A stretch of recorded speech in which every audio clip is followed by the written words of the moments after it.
Today's students have no idea what school used to be like. And when I show you the difference, you won't believe we survived. Imagine getting sent to the principal's office and being genuinely terrified. Imagine spending 3 hours in a library just to write one paragraph. Imagine risking detention just to tell your friend you liked their shoes. This isn't ancient history. This was your school. And compared to today, it's like comparing a horse and buggy to a Tesla. By the end of this video, you'll see exactly how insane school used to be. The technology we thought was revolutionary that looks like cave paintings now. The discipline that would get teachers arrested today. And the communication methods that took more planning than a bank heist. But here's what shocked me most. Some things we did better. Way better. And today's students are missing out on skills that made us who we are. I've got several minutes of nostalgia bombs coming your way. And trust me, you're going to remember things you completely forgot existed. Things that will make you laugh. Things that will make you cringe. And things that will make you realize school today is literally from a science fiction movie compared to what we had. Let's go back. Back to when chalk dust was everywhere, when looking something up meant actual work, and when passing a note could ruin your entire life. This is what school was really like. Close your eyes. Seriously, close them for just a second. Now imagine this. You're walking down a hallway that smells like floor wax and whatever mystery substance they're serving in the cafeteria. Your arms are full of heavy textbooks because backpacks. Those are for camping trips, not school. The girls are carrying those trapper-keeper binders that everyone had to have. The boys are hoping their notebooks don't explode and send papers flying everywhere. Your shoes squeak on linoleum floors. The walls are that weird institutional green or beige that every school in America somehow agreed was the perfect color. There are bulletin boards with construction paper borders. There's a water fountain that barely works and always smells like metal. You walk into your classroom, wooden desks in straight rows, not tables, not flexible seating. Desks, with the metal frame and the wooden top and that storage shelf underneath that's a complete disaster zone of crumpled papers and broken pencils. The teacher is already there, standing, watching. Arms crossed. Teachers were always there first, always watching. The bell rings. Not a gentle chime. A brrring that could wake up someone in a coma 3 states away. And school begins. But what happened next? That's where this gets absolutely insane. Before I show you the classroom technology we used, I need you to understand something. We thought we were advanced. We genuinely believed we had cutting-edge educational tools. And when you see what I'm about to show you, you're going to lose your mind at how primitive it actually was. Today's classrooms have smartboards that cost $5,000. Touchscreens, instant internet access. Every kid has a tablet or Chromebook. Our classroom technology cost about $12. And we thought we were living in Star Trek. Ready? Here it is. A chalkboard, a green chalkboard. That was it. That was our technology. I know what you're thinking. That can't be it. There has to be more. Nope, that was the main technology. A board, covered in chalk dust, that made your fingers dry and your clothes dirty and screeched like a banshee if you held the chalk wrong. But wait, it gets better. Or worse. Depends how you look at it. The chalk came in a cardboard box. White sticks of compressed calcium. Sometimes, if you were really lucky, the teacher had colored chalk. Yellow, red, blue. And when they pulled out the colored chalk, you knew something important was about to happen. Teachers would write on that board for the entire class period. Beautiful cursive handwriting, perfectly straight lines with no ruler, math problems that filled the entire board, and we had to copy all of it, every single word, by hand in our notebooks. If you missed something, too bad. There's no screenshot button. There's no class recording. You either got it or you didn't. You'd have to ask your neighbor or just accept that you're missing that information forever. And the erasers. Those felt brick erasers that were supposed to be white but were always gray from years of accumulated chalk dust. Here's where it gets wild. The greatest honor in elementary school was being chosen to clap the erasers. The teacher would pick someone. Johnny, take these erasers outside and clap them clean. You take those erasers outside and bang them together like cymbals. Clouds of white dust would explode into the air. You'd breathe it in. You'd come back covered in chalk dust like a little ghost, and you felt like you'd been given the Nobel Prize. That was peak technology, chalk and felt. But wait. Sometimes, maybe once a month if we were lucky, the teacher would roll out the machine, the overhead projector. When you saw that cart rolling into the classroom, your jaw dropped. This was it. This was the future. This was high-tech education. It was a big boxy machine with a light bulb and a glass surface on top. The teacher would put a clear plastic sheet on it and write with special markers. The image would project onto a screen or right onto the chalkboard. Teachers would prepare these transparencies ahead of time, printed diagrams, information. They'd layer them, flipping from one to another like a magician doing a card trick. We thought this was incredible. We were watching information appear on a screen. This must be what NASA uses. And then, once or twice a year, the ultimate happened. The teacher would wheel in the TV cart. Not a flat screen. A massive 200-pound box television sitting on a rickety metal cart with wheels that never rolled straight. The cart would wobble. The TV would tilt. It looked like it might crash to the floor and kill someone at any moment. But you didn't care, because TV meant no regular work. TV meant you were watching something educational, but at least you weren't doing worksheets. Maybe it was a documentary about space. Maybe it was Bill Nye if you were in school in the 90s. Maybe it was one of those terrifying videos about saying no to drugs. Didn't matter. TV was exciting. Oh, and film strips. Do you remember film strips? This was absolutely insane. It was a strip of film with individual frames. It went through a special projector. There was an audio cassette that played along with it. The tape would make a beep sound, and that was the teacher's cue to advance the film to the next frame. Beep. Click. Next image. Beep. Click. Next image. If the teacher got off rhythm, the audio wouldn't match the pictures. Pure chaos. But we were mesmerized. The room was dark. There were moving images. We were basically at the movies. That was our classroom technology. Chalk. Overhead projectors. Film strips. TV carts that weighed more than a refrigerator. Now look at today. Look at it. Smartboards that respond to touch. Teachers pull up videos, websites, interactive diagrams with a swipe. Every student has a tablet. They're typing notes. They're accessing online textbooks. They're using apps we couldn't have dreamed of. Virtual reality field trips. They can explore the Great Wall of China without leaving their desk. They can dissect a virtual frog without the smell. They can watch any documentary ever made in 4K resolution. The access they have is insane compared to what we had. But here's the plot twist. We learned just fine, maybe even better in some ways. We didn't have distractions. We couldn't check Instagram during class. We couldn't watch YouTube videos under our desk. We had to focus. We had to listen. We had to write things down by hand, which scientists now say actually helps you remember information better. There was something about the simplicity. The teacher talked. We listened. We wrote. We learned. No bells and whistles. No fancy graphics. Just information and our brains.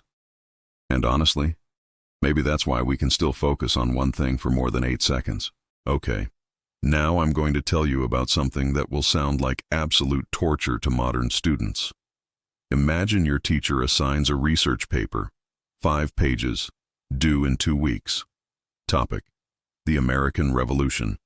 Today's student opens a laptop, types American Revolution into Google, gets 47 million results in 0.3 seconds, watches a YouTube documentary, reads Wikipedia, finds primary sources from university databases, has all the information they need in 10 minutes.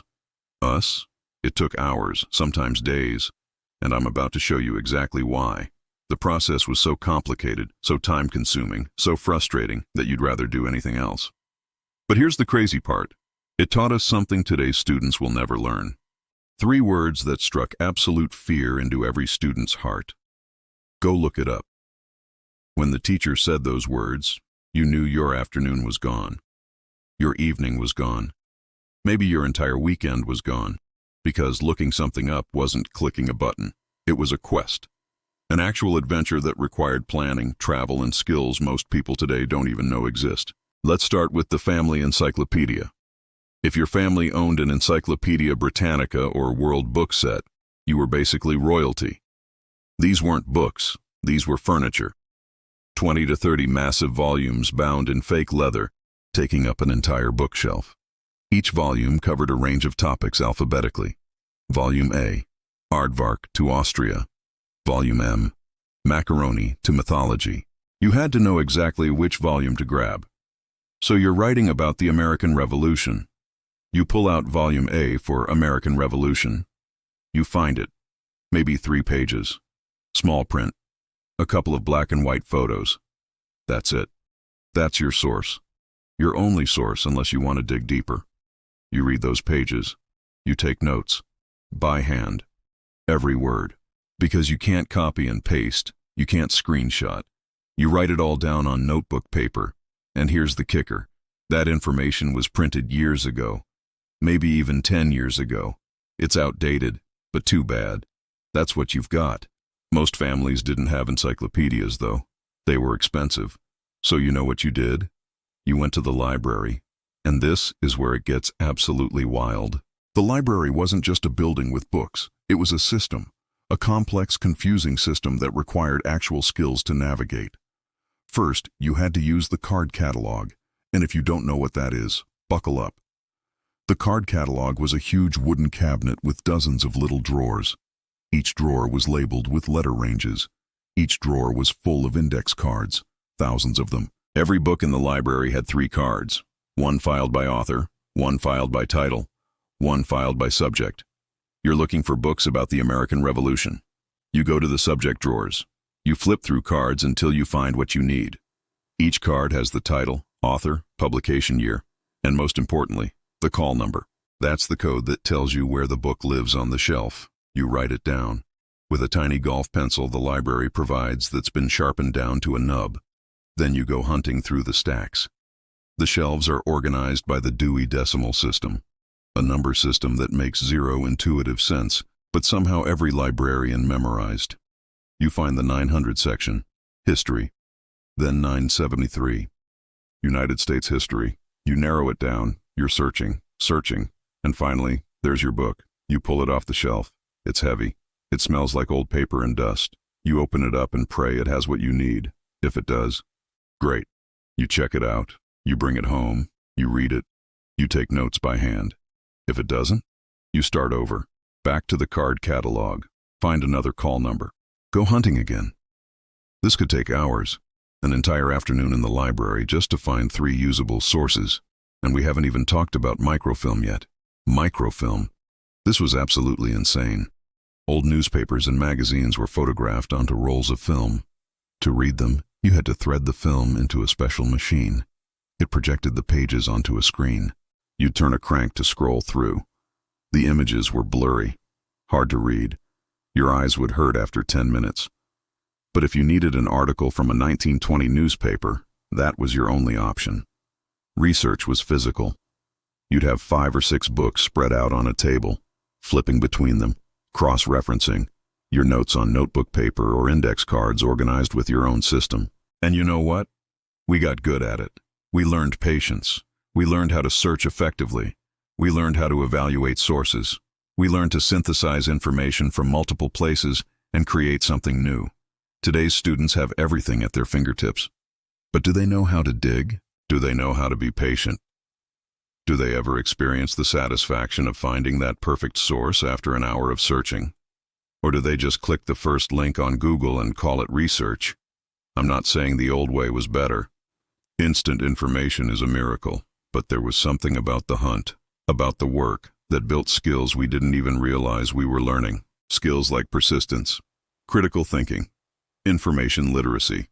And honestly, when you finally finished that research paper after days of work, you felt like you'd climbed Mount Everest. Because you kind of had. All right, now we're getting to the part that's going to shock younger people. We're talking about discipline, rules, consequences. And I need to warn you, some of what I'm about to describe would get teachers fired today, would get schools sued, would make parents absolutely lose their minds. But back then, this was normal. This was just school. And honestly, some of it was good. Some of it was definitely too far, but all of it shaped who we became. If you think school today is strict, you have no idea what strict actually means. Let me paint you a picture of what walking into a classroom was actually like. The teacher enters the room, and you know what every single student did? We stood up. Not optional, not suggested, required. Every student stood next to their desk and stayed standing until the teacher said, "You may sit down." Can you imagine asking today's students to do that? They'd think you were crazy. They'd probably file a complaint. Their parents would call the school board. But we did it. Every single day, multiple times a day. It was respect. And talking? Forget about it. You didn't just shout out answers. You didn't interrupt. You raised your hand and you waited. Sometimes for minutes, your arm getting tired. And if the teacher didn't call on you, too bad. Your hand just stayed up. You learned patience. You learned that the world doesn't stop for you. You learned that sometimes you don't get to talk, and that's okay. Teachers had authority. Real authority. Not the kind you question, not the kind you negotiate with. When a teacher told you to do something, you did it. Immediately. And if you didn't? If you misbehaved? If you talked back? Getting sent to the principal's office was terrifying. Not because the principal would hurt you, but because the principal would call your parents. And that was worse than any punishment the school could give. Your parents didn't come to the school demanding to know why their little angel was disciplined. They wanted to know what you did wrong, and they'd make sure it didn't happen again. Some schools still had corporal punishment. The paddle. A wooden paddle kept in the principal's office. If you really messed up, you got swats. Bent over, hands on the desk. Whack. Now, before everyone freaks out, I'm not saying we should bring this back. We understand child development better now. But back then, just the threat of it kept most kids in line. Nobody wanted to get paddled, so we behaved. And you know what that meant? It meant teachers could actually teach. They didn't spend half the class dealing with disruptions. They didn't have to raise their voice. They didn't have to repeat themselves 5 times. You sat at your desk, faced forward, listened, took notes, did your work. Dress codes were strict. Boys wore pants. Real pants, not jeans. Definitely not shorts. Girls wore dresses or skirts that had to be knee-length or longer. They'd make girls kneel to measure their skirts. If the hem didn't touch the floor when you were kneeling, you were sent home to change. Your hair had to be neat. Boys couldn't have long hair. No wild colors, no mohawks. You looked presentable. And then there was cursive. The lost art of cursive writing. Starting in 2nd or 3rd grade, you learned cursive. Special paper with dotted lines. You practiced for hours. Loops and swirls and connections. Your teacher would stand over you, correcting your grip. No, hold the pencil like this. Your letters need to flow. You practiced the alphabet over and over. Then words.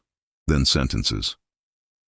The quick brown fox jumps over the lazy dog because it has every letter. By 5th grade, everything was in cursive. Tests, essays, book reports, everything. Why? Because cursive was faster, more mature. It's what adults did, and your signature needed to be in cursive. How else would you sign important documents? Today, they don't even teach cursive in most schools. Kids graduate high school unable to read their grandparents' handwritten letters, unable to read historical documents, unable to sign their own name with anything more than a printed scrawl. We learned it because it was a skill, a necessary skill, and we used it every day. There was structure to everything.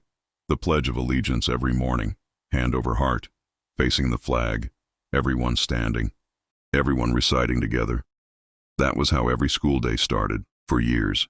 It was routine. It was ritual. And you know what all this structure taught us? Self-control, delayed gratification, that we weren't the center of the universe. The world didn't revolve around our feelings. If we didn't like something, too bad. We did it anyway. We learned to deal with discomfort, with boredom, with authority we didn't always agree with. Those are life skills, important life skills. Today's students have more freedom, more choice, more voice. That's good. But sometimes I wonder if they're missing out on learning how to function in a structured environment. Because the real world has rules, bosses, deadlines, expectations, and you can't just opt out because you don't feel like it. We learned that early, and honestly, it prepared us for life in a way that today's more permissive environment might not. Okay, now for the fun part, the social side of school. Because school wasn't just about learning. It was about friends, crushes, gossip, drama, all the things that made life interesting. But the way we communicated? It's going to sound like spycraft to today's kids. Today's students are texting under their desks. They're on Snapchat. They're DMing during class. They have instant, constant communication. Us? We had to plan like we were executing a heist. I'm about to show you the most elaborate, dangerous, thrilling communication system ever invented. And if you got caught, your life was over. If you wanted to tell your friend something during class, you had exactly one option: pass a note. And this wasn't simple. This was mission impossible. You'd tear a piece of paper from your notebook, trying to be quiet. That ripping sound seemed like it echoed through the entire room. You'd write your message. Did you see what Sarah was wearing? So cute. Or, I think Mike looked at me. Do you think he likes me? Then came the most important part, the fold. You couldn't just fold it in half like an amateur. That was embarrassing. That showed you had no note-passing skills whatsoever. You folded it into a tiny square, tight, compact, or you folded it into a triangle, a little paper football that you could flick across the desk. Some people got really elaborate, folding notes into shapes, into little envelopes with a tucked-in flap, into origami-style creations. The fold was part of the RT. The tighter and more complex, the cooler you were. Now came the dangerous part. Delivery. If your friend sat next to you, easy. You'd slide it onto their desk when the teacher was writing on the board. They'd read it, write back, slide it back. But if your friend was across the room, that's when it got complicated.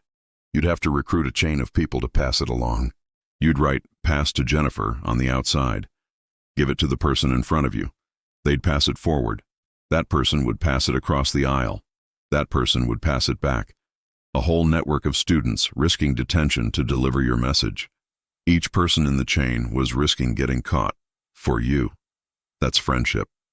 But here was the nightmare scenario. The teacher catches you. Time stops. The teacher walks over, holds out their hand. Give it to me. Your heart drops into your stomach because you know what's about to happen. Sometimes the teacher would just confiscate it, put it in their desk. You'd never see it again, but at least nobody knew what it said. But sometimes the teacher would read it out loud to the entire class. This was social suicide. Oh, what's so important that it can't wait? Let's see. Dear Jennifer, I think Mark is so cute. Do you think he likes me? Check yes or no. The entire class erupts in laughter. You want to sink through the floor and disappear forever. Mark turns bright red. Jennifer is mortified. Your life is over. You'll never pass another note again. For at least a week. But despite the risk, we did it anyway. Because we had to communicate. We had things to say that couldn't wait until lunch. And honestly, there was something special about getting a note, unfolding it carefully, seeing your friend's handwriting, reading their words. Maybe they drew a little smiley face or a heart. It was personal. It was physical. You could save notes. Keep them in your locker, in your diary. Some people still have notes from decades ago. Compare that to texts. Texts are instant, easy. Type, send, done. Your friend responds immediately, but it's disposable. You delete it. It scrolls away. There's no physical object, no personality in typed letters. Texting has taken away the stakes, the risk, the thrill. Today's kids can text in class and teachers might not even notice. Quick glances at their lap, phones under desks. But we had to be bold. We had to commit. Every note was a covert operation. And then there was the phone situation. If you wanted to talk to a friend after school, you called their house on a landline, attached to a wall. With a cord, you'd dial their number. Hopefully you had it memorized. If not, you'd look it up in the phone book. A massive book with everyone's name, address, and phone number listed alphabetically. You'd dial. The phone would ring, and you had no idea who would answer. Maybe your friend. Great. But maybe their mom, or their dad, or their annoying little brother. Hello, this is Mrs. Johnson.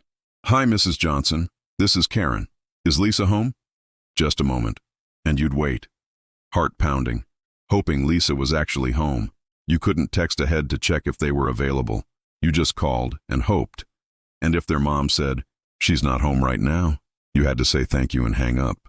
Then maybe try again later. Or try tomorrow. No voicemail on most home phones. No texting. Just calling and hoping. And here's the wildest part. The phone was in a common area, usually the kitchen or the hallway. There was no privacy. You'd be talking to your friend about your crush, and your mom is literally standing 10 feet away making dinner, listening to everything. You had to speak in code. So, the thing we talked about, with the person, yeah, that's still happening. Your mom would look over. "What thing? What person?" "Nothing, Mom. Just school stuff." You couldn't go to your room and close the door. The phone didn't reach. You were stuck talking in front of your entire family. Some houses had those long, coiled cords that stretched across the room. You'd take the phone as far as the cord would reach, duck around a corner, try to get some privacy. But there was always someone listening. Today's kids have complete privacy. They're texting in their rooms, doors closed. Parents have no idea what they're talking about. We had to earn our privacy through careful wording and strategic timing.